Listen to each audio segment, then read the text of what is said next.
Buenas tardes, un gusto saludarles. En esta oportunidad tuve el privilegio y merecido de servir en la enseñanza de las Escrituras y para ello vamos a estudiar el pasaje en Primera de Timoteo, capítulo 1, versículos del 12 al 17.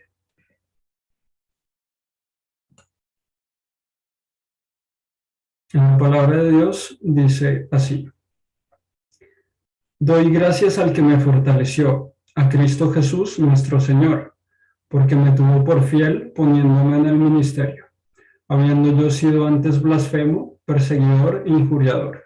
Mas fui recibido a misericordia porque lo hice por ignorancia, en incredulidad. Pero la gracia de nuestro Señor fue más abundante con la fe y el amor que es en Cristo Jesús.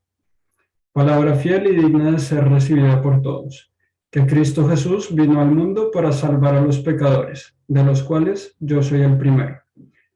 Pero por esto fui recibido a misericordia, para que Jesucristo mostrase en mí, el primero, toda su clemencia, para ejemplo de los que habrían de creer en él para vida eterna. Por tanto, al Rey de los siglos, inmortal, invisible, al único y sabio Dios, sea honor y gloria por los siglos de los siglos. Amén. Bueno, este es un pasaje que está incluido en el primer capítulo de una de las 3 cartas pastorales que escribió el apóstol Pablo por inspiración del Espíritu Santo, Primera de Timoteo, Segunda de Timoteo y Tito.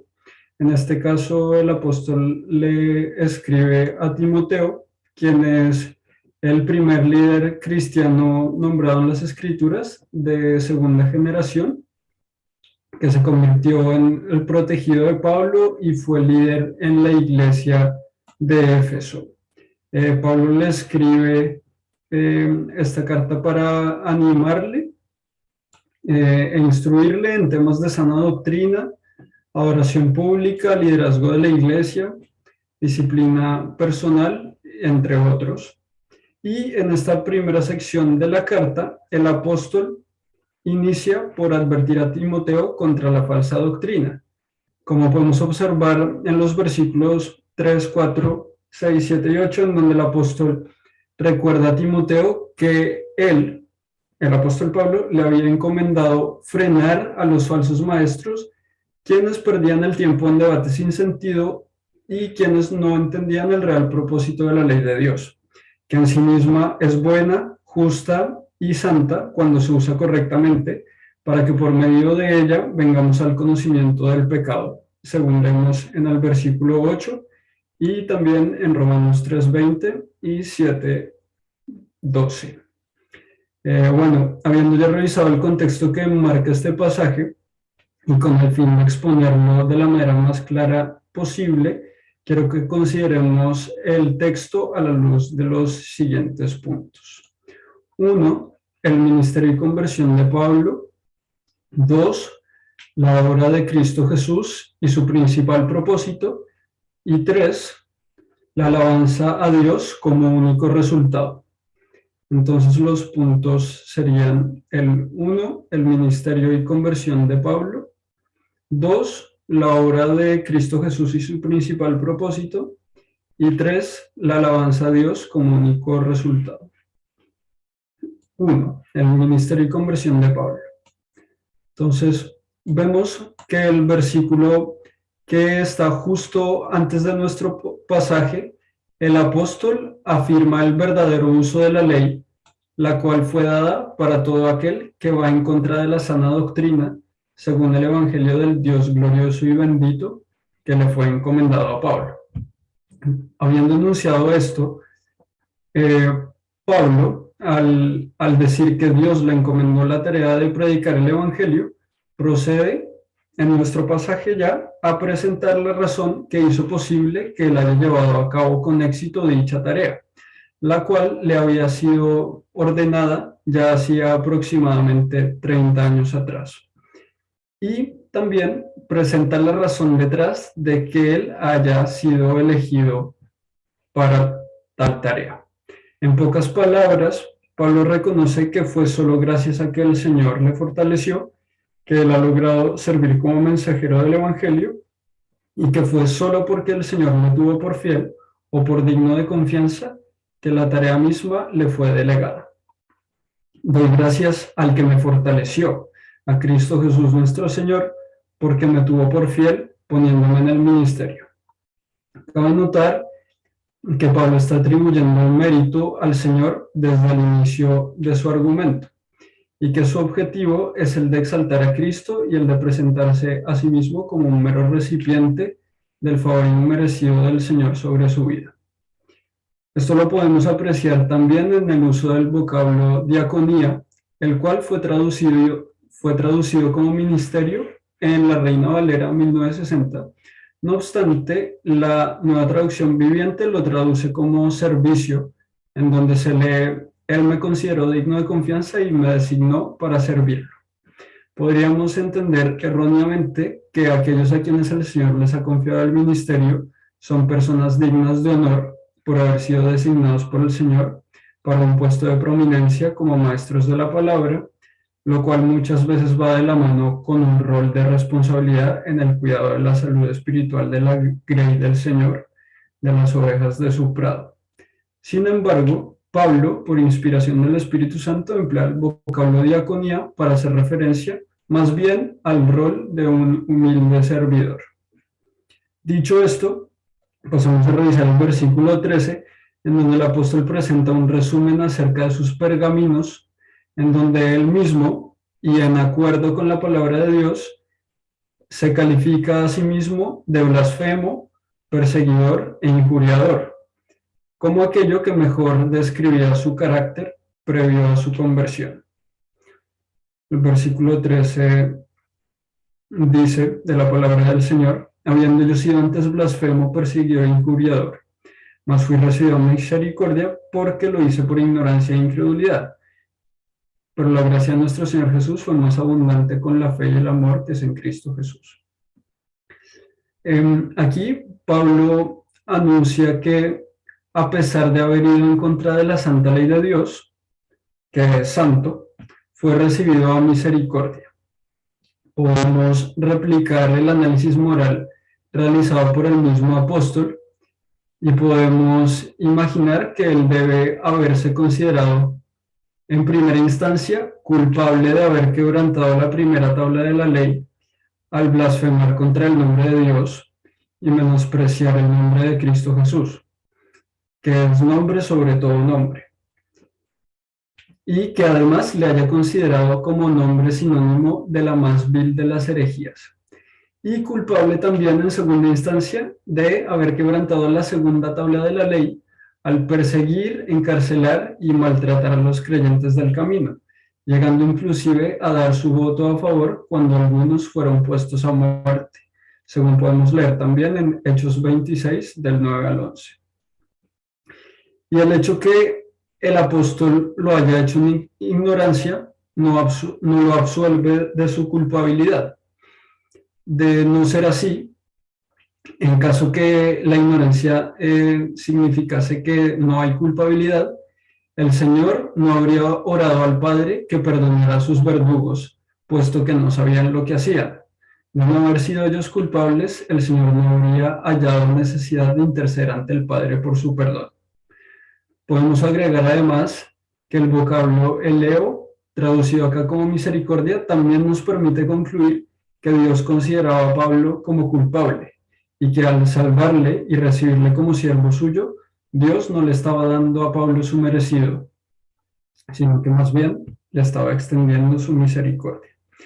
Pero como un Dios santo y justo, que no tendrá por inocente al culpable, otorga misericordia y le muestra compasión a alguien que sin lugar a dudas ha quebrantado su ley?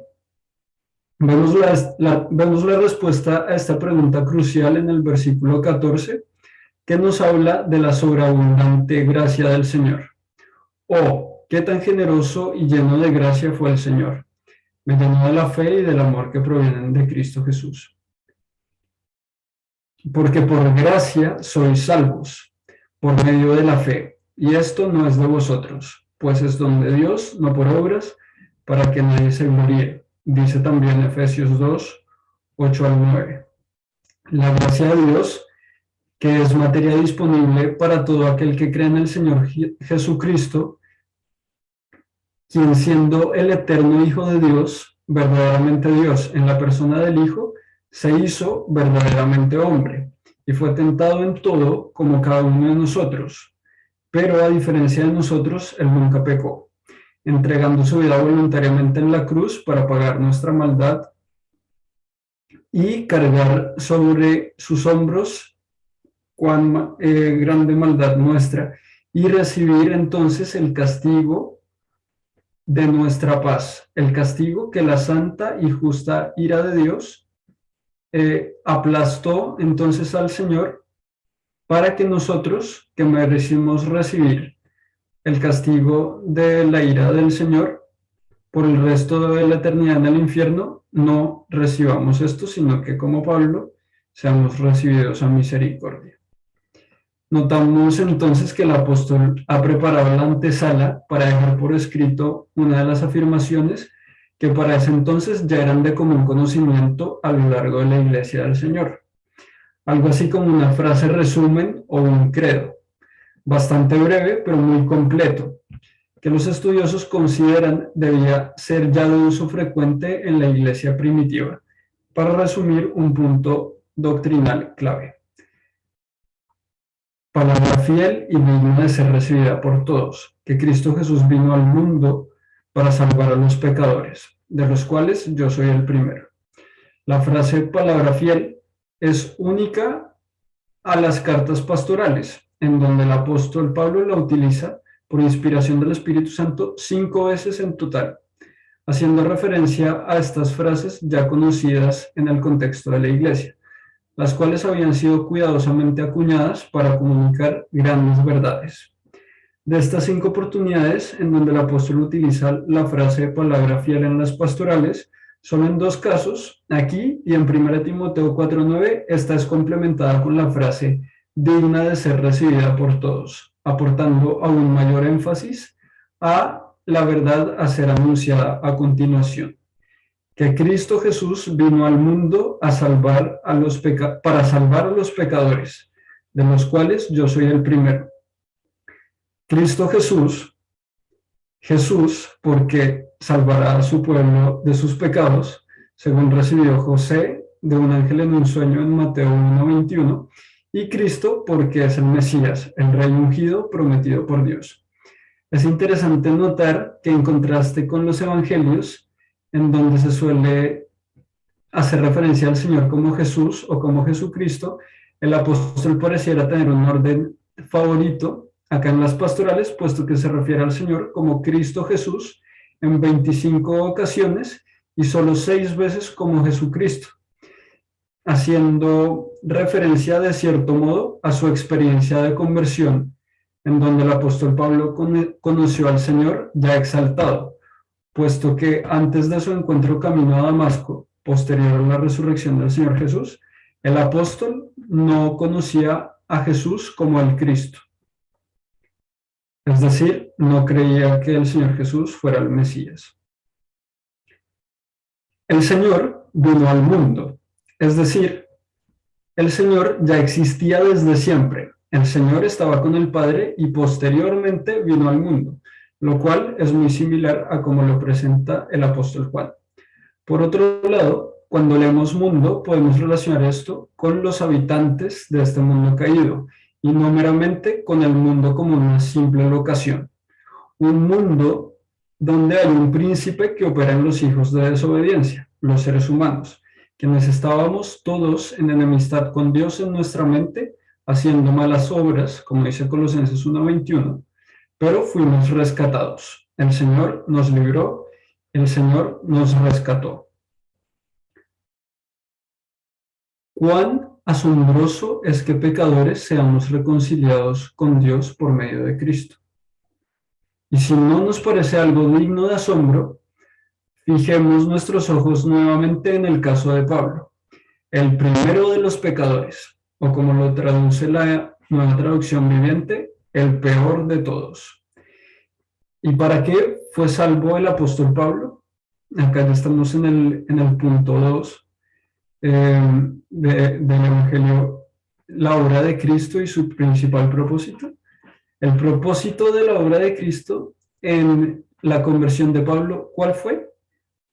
Que Pablo fuera salvo del infierno y fuese heredero de la vida eterna en el cielo, y que entonces Pablo pudiese ser una nueva persona y pudiese ser santo, y un montón de beneficios asociados a la salvación, que en el caso de Pablo y de todos aquellos que hemos creído en el nombre del Señor Jesús, ¿es cierto?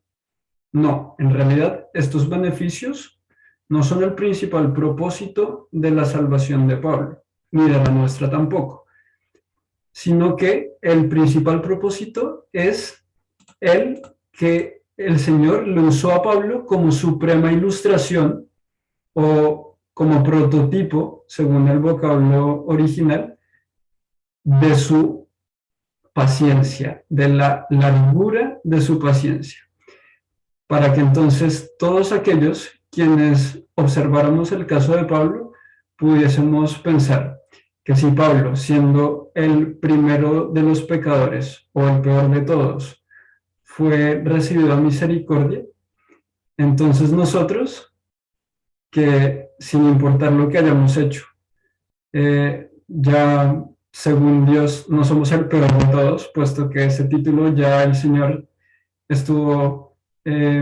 lo otorgó a Pablo, entonces vamos a saber que la gracia de Dios tampoco está, tampoco es corta como para no alcanzarnos a nosotros. Es decir, al nosotros ver en Pablo y en su conversión este ejemplo de la paciencia de Dios, debemos rápidamente concluir que su gracia es suficiente para cubrir también todas nuestras faltas, independiente de cuántas sean y cuán graves, odiosas y repugnantes sean. La gracia del Señor, por medio de Cristo Jesús, es suficiente para cubrir nuestras faltas, así como cubrió las faltas del apóstol, el primero de los pecadores. Y esto vemos en el 16, que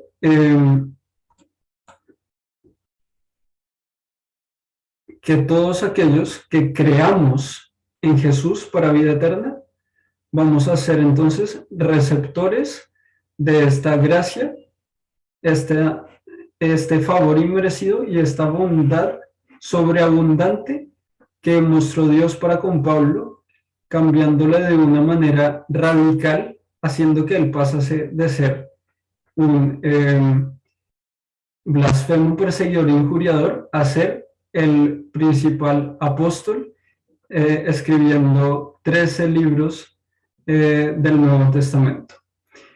Y bueno, el tercer punto es la alabanza a Dios como único resultado. Acá el apóstol Pablo espontáneamente concluyó esta idea con una doxología, con un por tanto, al Rey de los siglos, inmortal e invisible, al único y sabio Dios, sea honor y gloria por los siglos de los siglos. Amén. Entonces vamos a orar brevemente para concluir.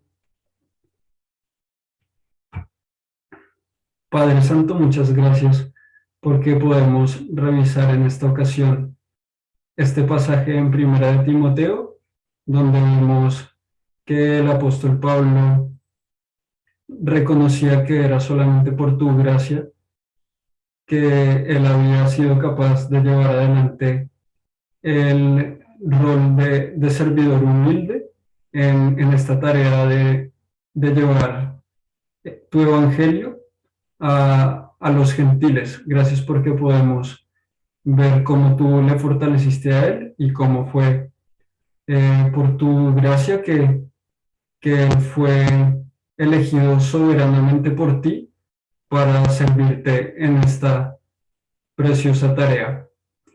Te pedimos que también nos ayudes a recordar cuán pecadores somos nosotros y a recordar de dónde nos sacaste, para que nunca tengamos tu gracia en menos, para que siempre sepamos ser agradecidos contigo por la obra que estás haciendo en nuestras vidas y que ello nos mueva espontáneamente a alabarte y que no caigamos, Padre, por favor, en la rutina de la religión, sino que día a día podamos asombrarnos en cuán sobreabundante ha sido tu gracia para con Pablo y también para con nosotros. Todo esto te lo rogamos arrepentidos, agradecidos y confiados en el nombre del Señor Jesús. Amén.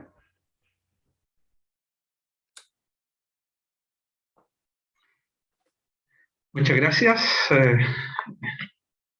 André, por compartir la palabra del Señor y por recordarnos que el Señor es muy misericordioso, que Él busca a los pecadores para salvarles y que Él escoge, que Él elige y que en su soberanía y en su abundante misericordia Él ha tenido compasión, tuvo compasión de Pablo.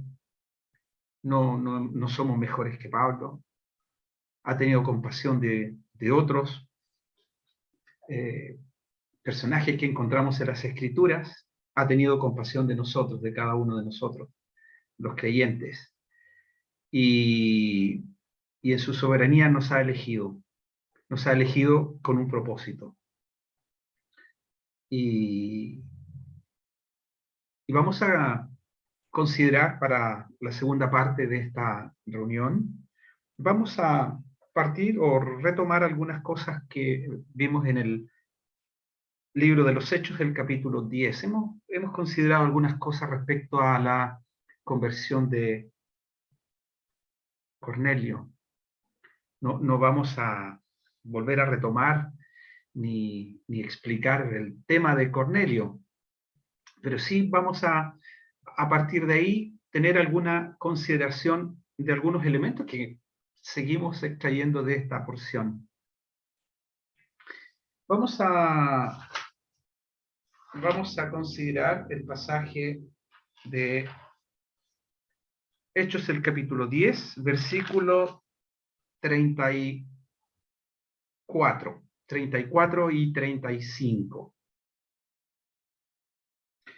Dice: Pedro, en casa de Cornelio, recordemos que Pedro era un apóstol judío muy arraigado en el judaísmo. El judaísmo había hecho de que prácticamente fuera de los judíos, la población fuera de los judíos fuera una población quizás inferior. Para muchos, en su visión ortodoxa del judaísmo, eran inmundos comparado con ellos que eran limpios. Y un poco esa es la visión que Dios le muestra a Pedro aquí, porque Pedro tuvo que aprender, y eso es lo que vimos la vez anterior, tuvo que aprender, Pedro tuvo que aprender en realidad que Dios escoge y lo que Dios limpia, ninguno, ni él, ni ninguno de nosotros puede llamarle impuro o inmundo o común. Y Pedro tuvo que aprender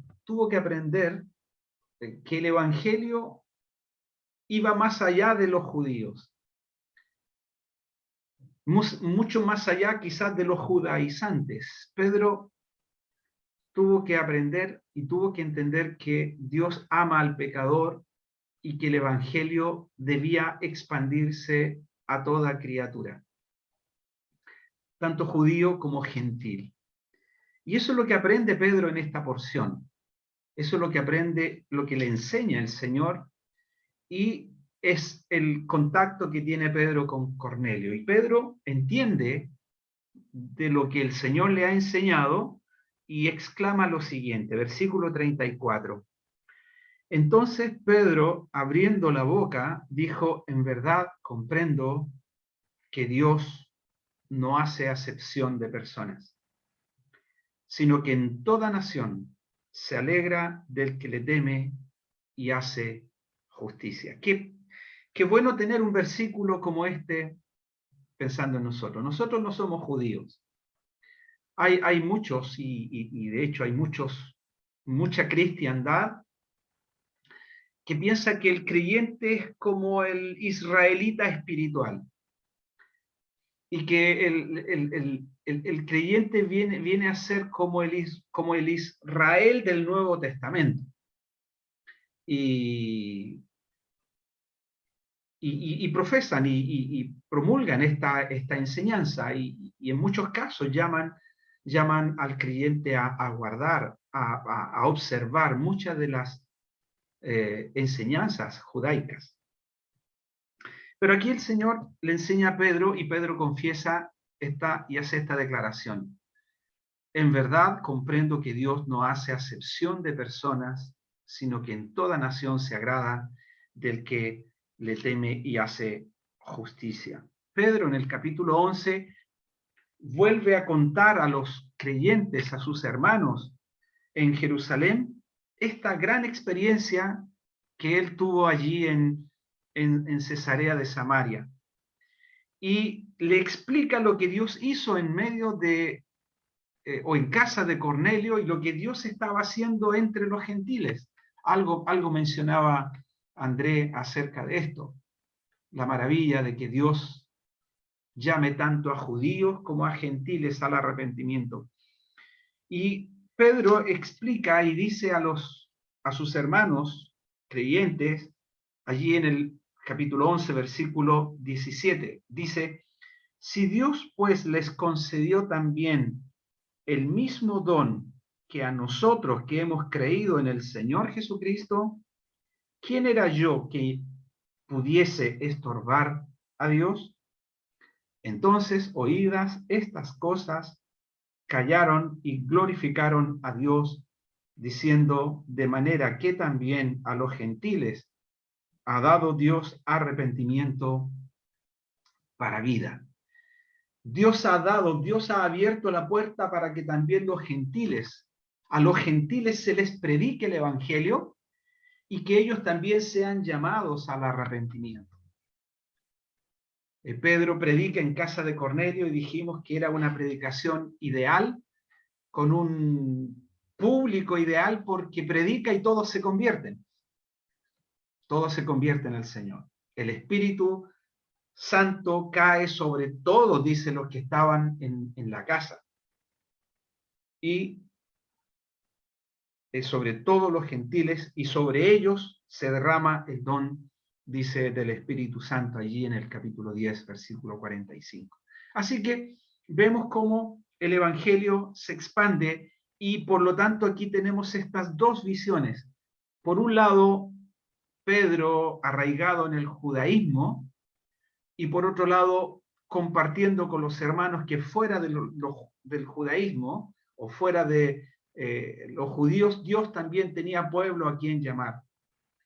Y vamos a compartir otro pasaje, Efesios capítulo 6, con esta misma idea.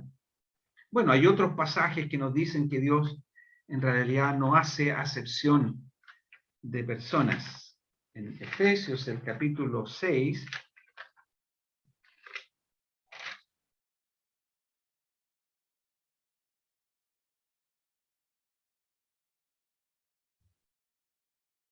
versículo 5, dice, siervos, obedeced a vuestros amos terrenales con temor y temblor. Es Pablo quien está escribiendo. No es Pedro, es Pablo. Siervos, obedecer a vuestros amos terrenales, dice el versículo 5, con temor y temblor, con sencillez de vuestro corazón, como a Cristo, no sirviendo al ojo como los que quieren agradar a los hombres, sino como siervos de Cristo, de corazón, haciendo la voluntad de Dios, sirviendo de buena voluntad como al Señor y no a los hombres, sabiendo que el bien que cada uno hiciere, ese recibirá del Señor, sea siervo o sea libre. Y vosotros, amos, obedeced con ellos lo mismo, dejando las amenazas, sabiendo que el Señor de ellos y vuestro está en los cielos, y que para Él no hay acepción de personas. Para Dios no hay acepción de personas. Pedro dice, Dios no hace acepción de personas. Y aquí está Pablo ratificando esta verdad, diciendo que para Dios no hay acepción de personas. Gálatas capítulo 3. Allí tenemos otra expresión bajo el mismo contexto. Gálatas capítulo 3, versículo 25. Dice, pero venida la fe, ya no estamos bajo ayo, pues todos sois hijos de Dios por la fe en Cristo Jesús. Porque todos los que habéis sido bautizados en Cristo, de Cristo estáis revestidos. Ya no hay judío ni griego, no hay esclavo ni libre, no hay varón ni mujer, porque todos vosotros sois uno en Cristo Jesús. Efesios, volvamos a Efesios, capítulo 2. Efesios, capítulo 2.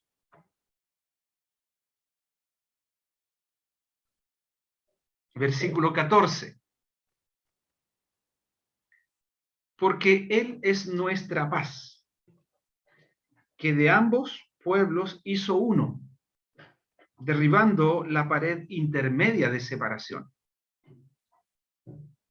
aboliendo en su carne las enemistades, la ley de los mandamientos expresados en ordenanzas, para crear en sí mismo de los dos un solo y nuevo hombre, haciendo la paz, y mediante la cruz reconciliar con Dios a ambos en un solo cuerpo, matando en ella las enemistades.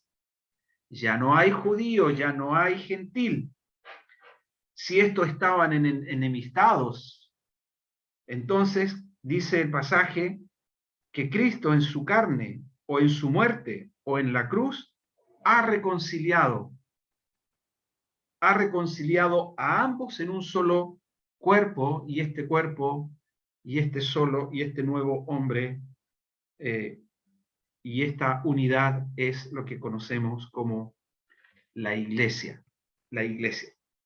Así que respecto de la salvación, entonces no hay diferencia. Respecto de la visión de Dios para buscar al hombre y salvarle, porque Dios quiere que todos los hombres sean salvos y vengan al conocimiento de la verdad. Dios quiere formar de ambos pueblos, ¿quiénes? Judíos y gentiles. Un solo pueblo, un solo y nuevo hombre, como dice la palabra, derribando entre ambos las enemistades. ¿Se acuerdan lo que Pedro le dijo a Cornelio? Entiendo, porque ya jamás he entrado a comer con hombres inmundos. Pedro mata y come, le dijo Dios en aquella visión. Y él dijo, no, Señor, jamás he comido cosa inmunda. Lo que Dios limpió, no lo llames tú común. Y Dios ha formado, aunque el Señor vino a los suyos, y los suyos no le recibieron, mas a todos los que le recibieron, a los que creen en su nombre, les dio potestad de ser llamados hijos de Dios. Y como dice Juan capítulo 4, vosotros adoráis, dijo el Señor, lo que no sabéis, nosotros adoramos lo que sabemos, porque la salvación viene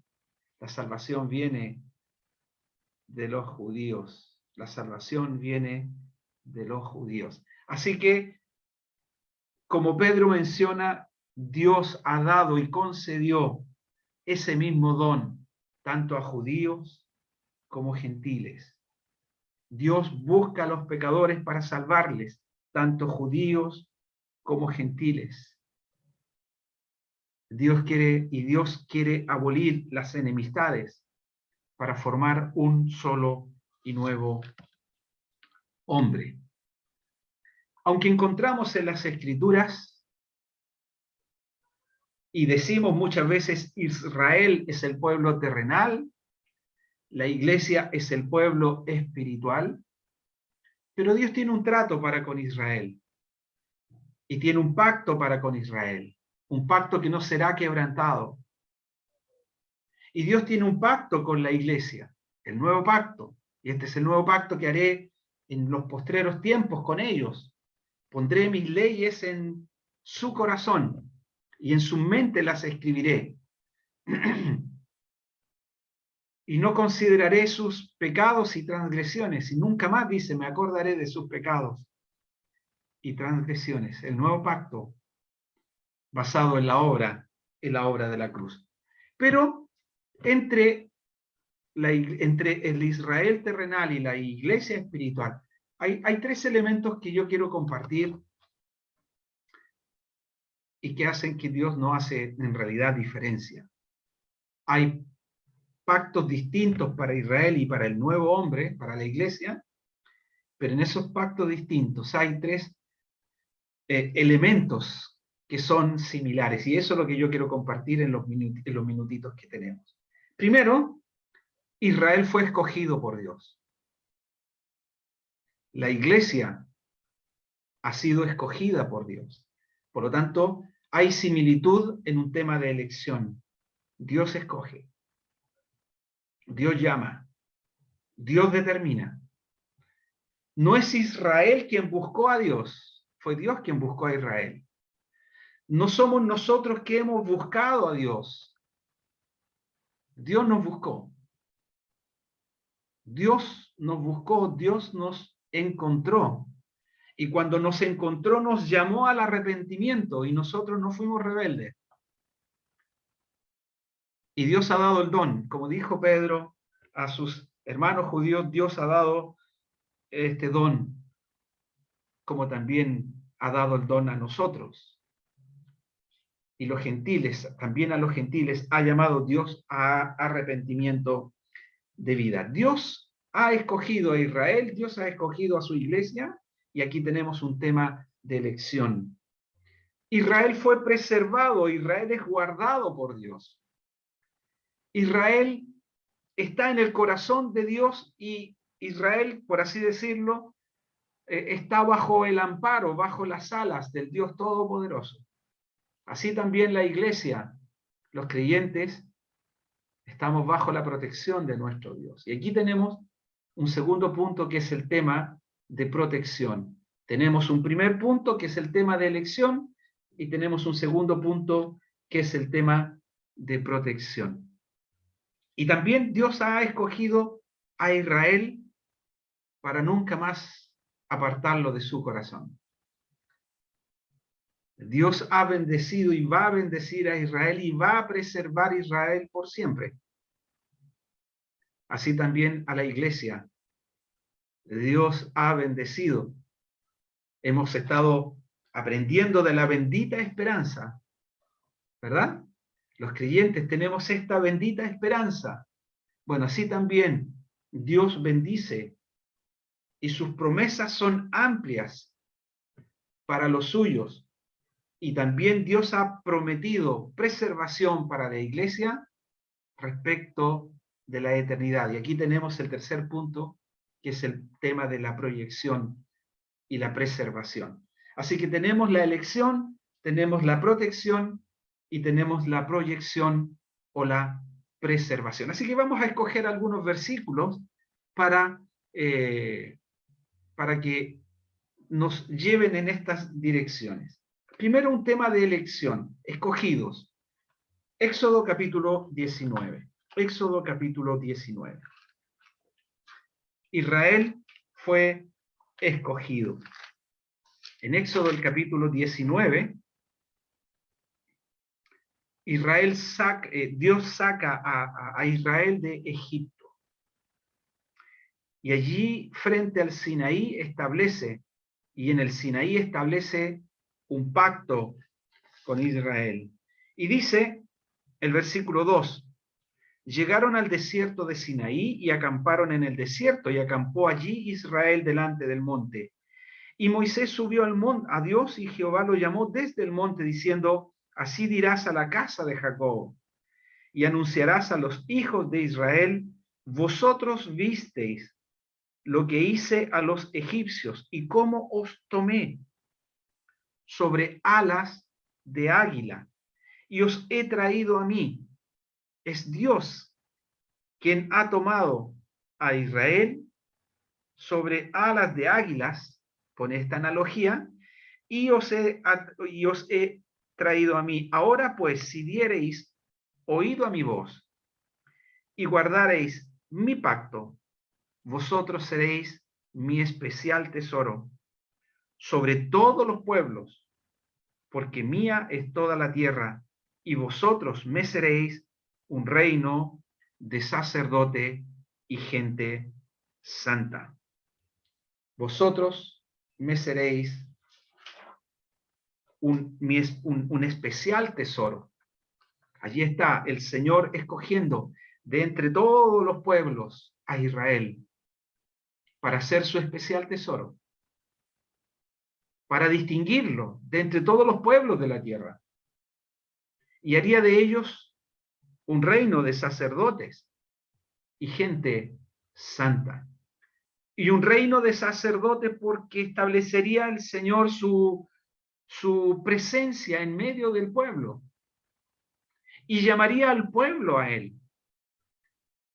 e identificaría, ¿verdad?, a través del sacerdote y a través del sacerdocio, cómo hombres pecadores pueden llegar a la presencia de Dios. Hombres pecadores pueden entrar y estar en la presencia de un Dios santo. Y cuánto más precioso que el Dios santo pueda estar en medio de hombres pecadores. Y allí en medio de Israel estableció en aquella tienda, en aquella carpa, Dios puso en medio de Israel, puso lugar y puso su nombre en aquel lugar.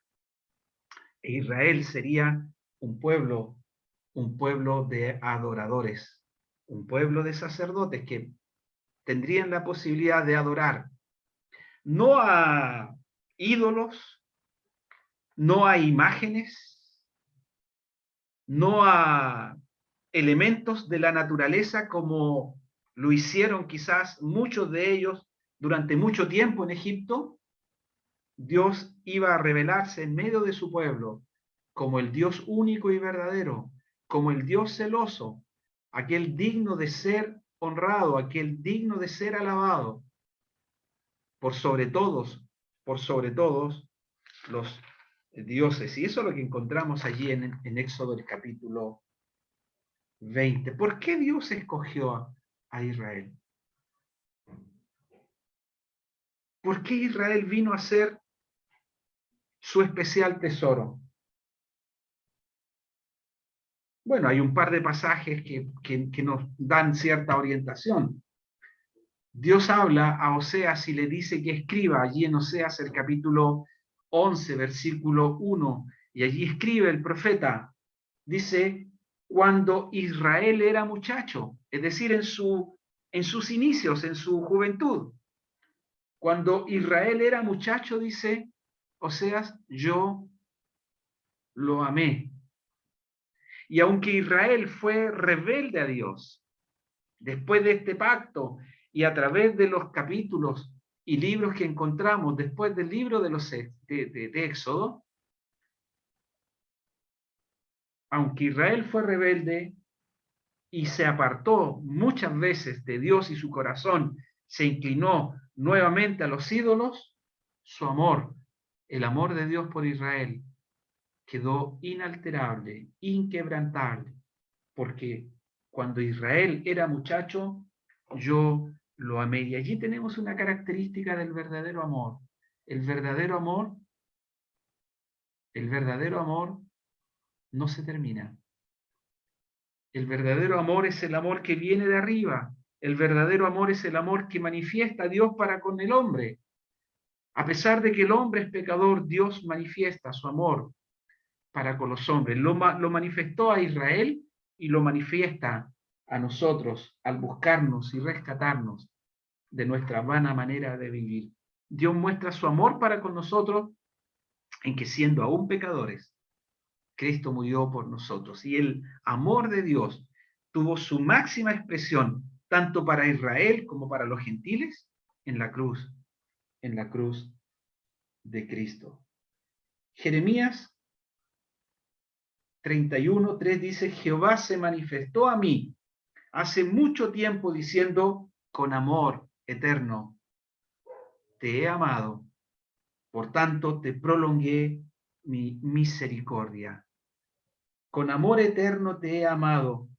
Oh, Israel ha sido muy amado y es muy amado para Dios.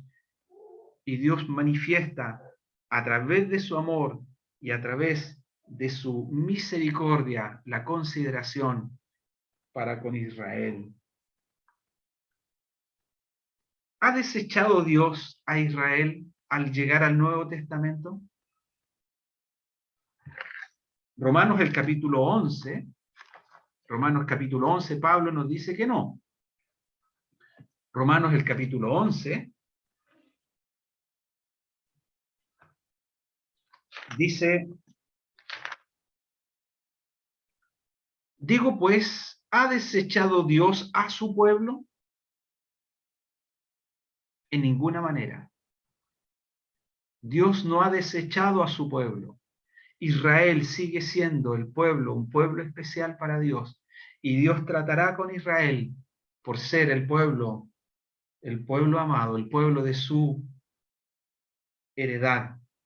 Vamos a la analogía con la iglesia. 1 Pedro 2:9. Así como Israel fue escogido, fue elegido por Dios para ser un pueblo especial, un pueblo de sacerdotes, nación santa, porque Dios los amó y con amor eterno les amó. Así también encontramos en Primera de Pedro, capítulo 2, versículo 9,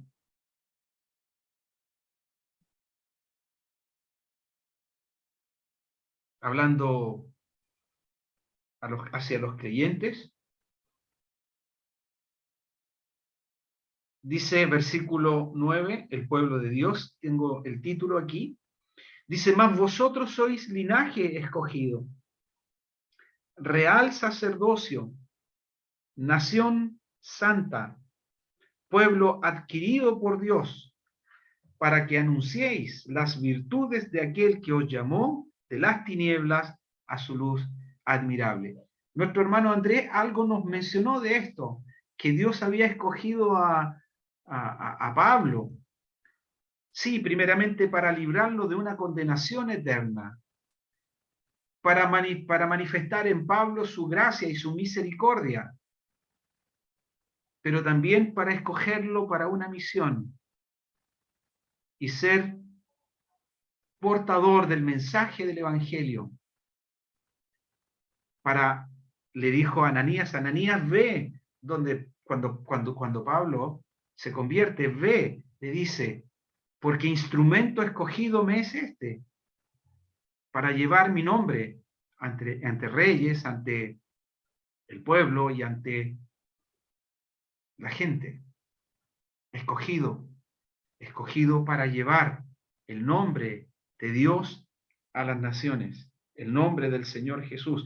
Vosotros, dice aquí Pedro, vosotros sois linaje escogido. Aquí tenemos el tema de la elección, escogido por Dios.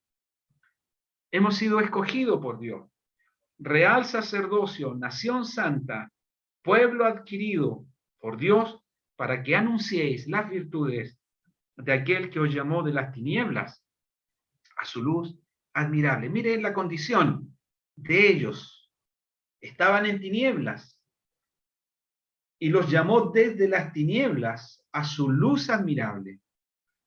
Antes estábamos en tiniebla, como dice otra porción, muertos en nuestros delitos y pecados, pero Él nos dio vida juntamente con Cristo, porque por gracia somos salvos, y nos ha trasladado de las tinieblas a su luz admirable. ¿Para qué? Y aquí está el propósito. Hermano, Dios te ha escogido, Dios te ha preservado y te preserva hasta ahora con un propósito, para que anunciéis las virtudes de aquel que os llamó de las tinieblas a su luz admirable. Dios nos ha escogido con un propósito. No tan solo nos ha escogido para que seamos un real sacerdocio, para que seamos una nación santa, para que seamos un pueblo adquirido por Dios. No tan solo para ser de su propiedad, sino para ser también mensajeros de las virtudes de nuestro Señor. ¿Estamos compartiendo las virtudes de nuestro Señor? A través de nuestras palabras, a través de nuestras acciones, a través de nuestro testimonio. Dios está trabajando, nos ha escogido y está trabajando en nosotros para que seamos hechos conforme a la imagen de nuestro Señor. Dejemos que el Espíritu de Dios obre, trabaje en nosotros para hacernos. Aquel que comenzó la buena obra en nosotros la perfeccionará cada día hasta el día de Jesucristo. Bien, segundo punto. La hora ya ha avanzado. Hemos sido elegidos, escogidos. Israel fue escogido, la iglesia ha sido escogida. Israel sería el pueblo por sobre todas las naciones que se identificaría por sobre todas las naciones. La iglesia es el pueblo adquirido por Dios, que se va a caracterizar entre las naciones por ser portadores del mensaje y anunciadores de las virtudes de nuestro Señor. Pero Israel ha sido preservado. Salmo 46. Vamos al Salmo 46. Salmo 46, en boca del salmista.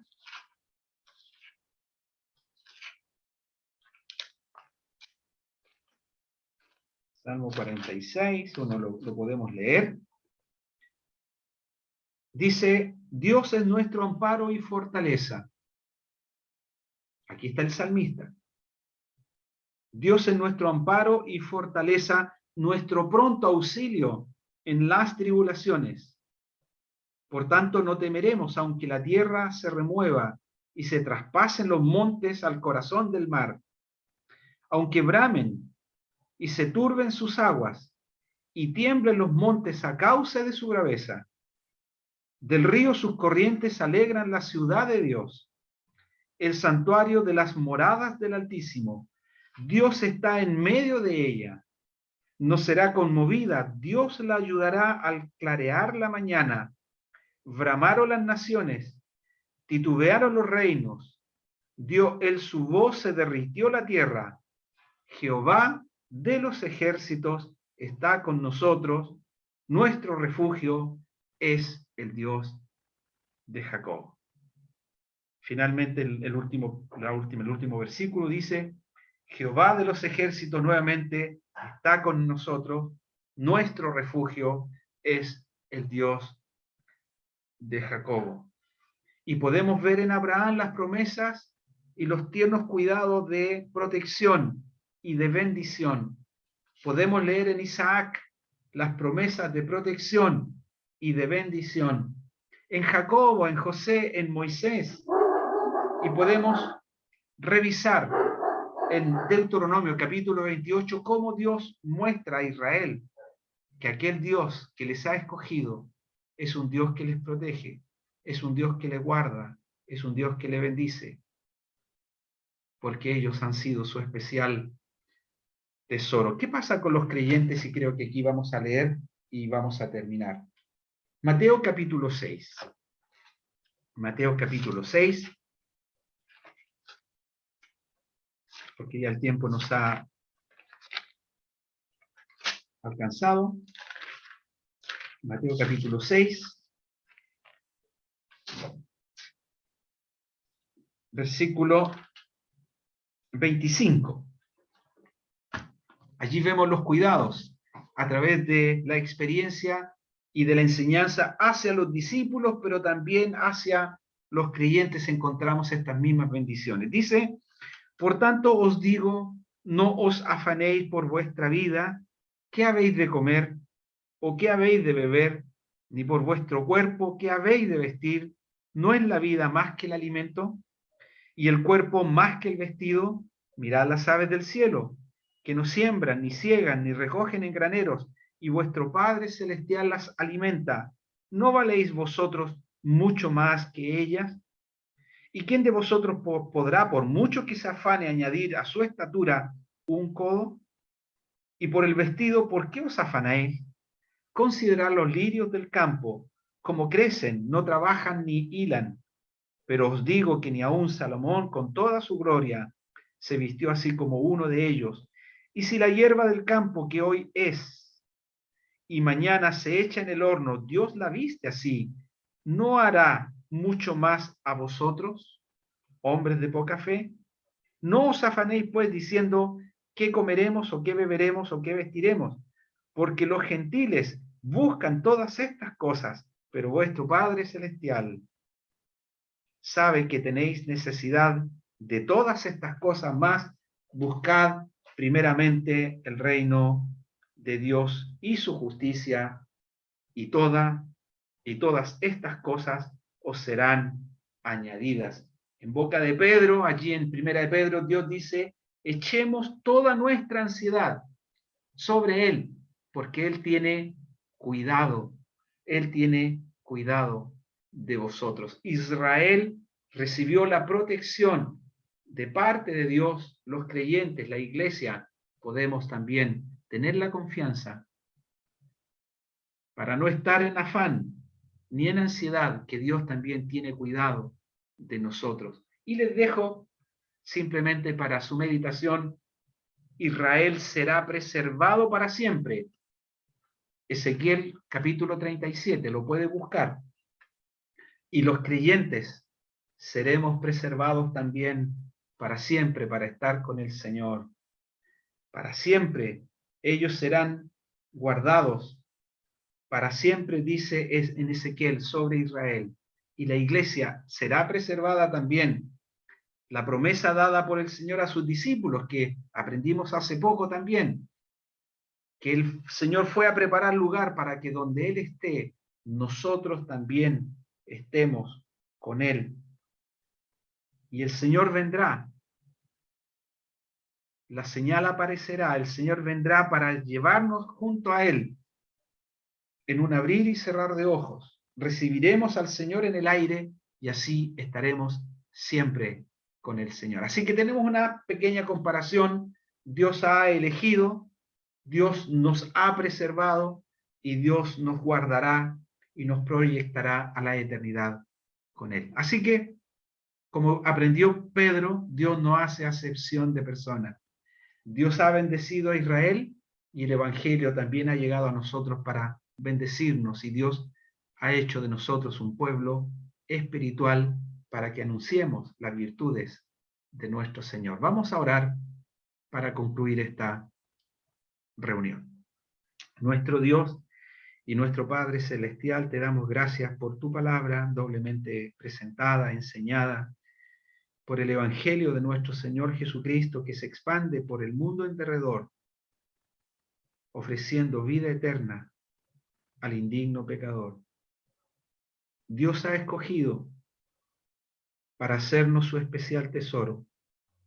Dios nos ha escogido, nos ha elegido de entre todos los pueblos, no porque seamos mejores, sino porque Él nos amó. Hemos estado en su corazón desde antes de la constitución del universo. Él nos ha rescatado de nuestra vana manera de vivir. Él nos ha trasladado de las tinieblas a su luz admirable, para hacernos un pueblo especial, un pueblo de adoradores que le adoran en espíritu y en verdad. Él nos ha escogido para que anunciemos las virtudes de nuestro Señor, para que otros también le conozcan a Él, para que otros, conociendo al Señor, vengan al conocimiento de la verdad y puedan también ser alcanzados para salvación. Te damos gracias, nuestro Dios, por esta reunión. Bendice lo que hemos leído, bendice tu palabra, en el nombre de nuestro Señor Jesucristo. Amén.